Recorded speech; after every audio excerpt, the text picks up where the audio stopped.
Oui, c'est le commencement d'une nouvelle vie en 1911.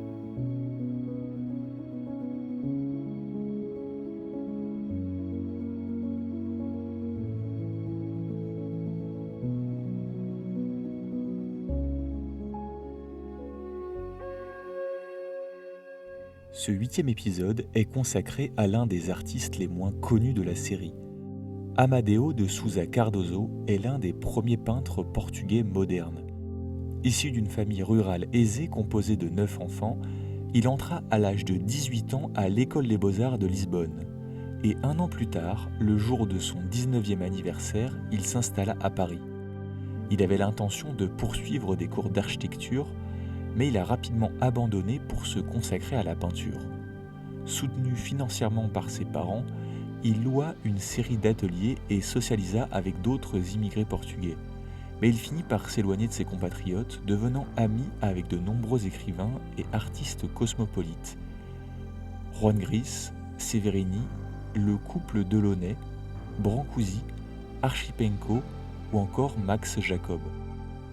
Entre 1909 et 1913, il côtoie énormément un artiste qui porte un prénom très proche du sien, Amedeo Modigliani.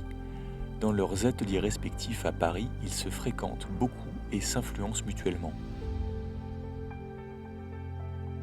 Pendant un temps, il loua un atelier à côté de Gertrude Stein, rue de Fleurus. En 1911, Amedeo déplaça à nouveau son atelier et s'installa près du quai d'Orsay, rue de Colonel Combes. En 1911, ses œuvres furent exposées au Salon des Indépendants.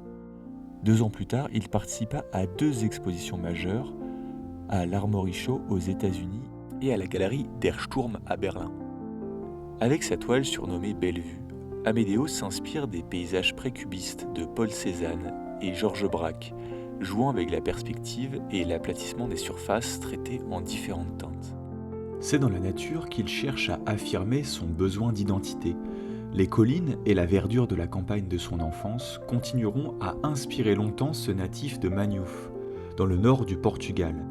Mais Amadeo va vite se nourrir de tous les styles des avant-gardes et créer une esthétique stylisée et colorée.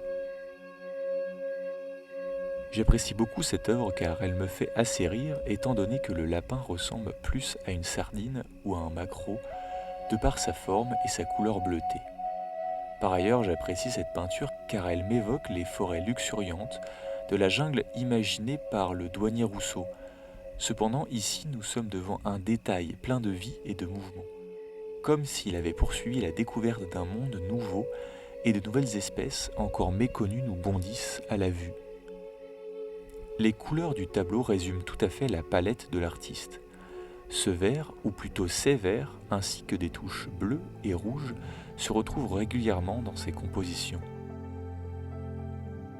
On retrouve aussi des signes graphiques redondants, comme le cercle, présent au niveau des fleurs et de l'œil saisissant de l'animal. Ces formes rondes sont présentes aussi sur ce cheval carnavalesque peint dans la même période. Autre signe distinctif, ces formes arquées, courbées, longilignes et souples qu'on voit souvent dans ses paysages et dans sa manière de représenter les animaux, les chevaux, les oiseaux ou encore les lévriers. C'est dans cette toile faite la même année qu'on retrouve d'ailleurs une paire de lapins bondissants, cette fois-ci dans l'autre direction. Cette image incarne cet animal sauvage fuyant ses prédateurs, cet animal vif qui saute sans s'arrêter en traçant un chemin tortueux, cet animal fugace qui part à l'improviste vers un endroit inattendu. Finalement, ce tableau pourrait être un autoportrait de l'artiste, symbolisant la liberté que l'artiste cherche dans l'art. En explorant constamment des contrées nouvelles, là où lui seul s'est aventuré. Cette œuvre de jeunesse, réalisée à peine 25 ans, est d'abord montrée à Paris, au fameux Salon d'automne. Elle traverse ensuite l'Atlantique pour être exposée à l'Armory Show en 1913 et remporte un succès. Elle est achetée par un collectionneur américain et aujourd'hui accrochée dans le célèbre Art Institute de Chicago. Avec le déclenchement de la guerre en 1914, il est contraint de retourner au Portugal. Là-bas, il renoue des liens artistiques et se marie. Sa peinture est en pleine maturité. Il expose même à Lisbonne, malgré la réticence du public.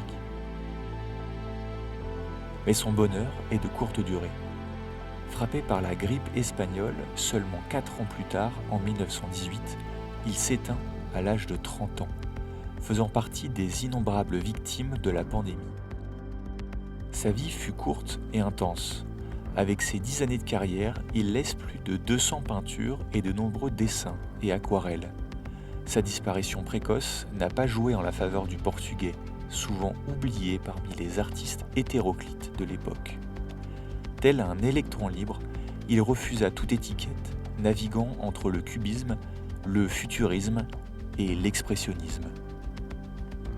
Je ne fais partie d'aucune école. Les écoles sont mortes. Nous, la nouvelle génération, il n'y a que l'originalité qui nous intéresse.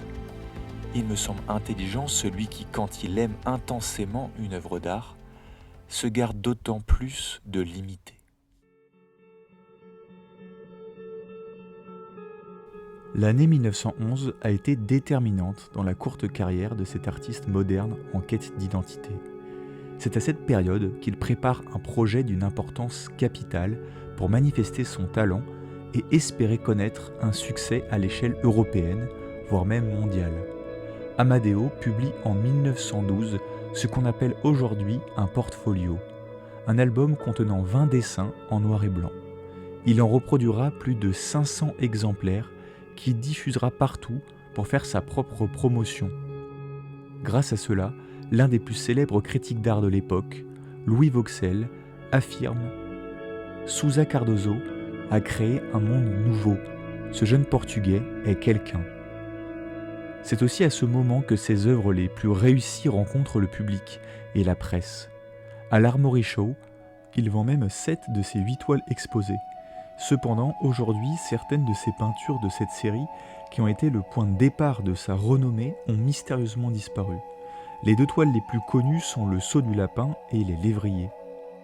Elles témoignent de sa passion pour l'allure vivace et fringante de ces animaux, qui incarnent ce mouvement fugace et insouciant de la liberté.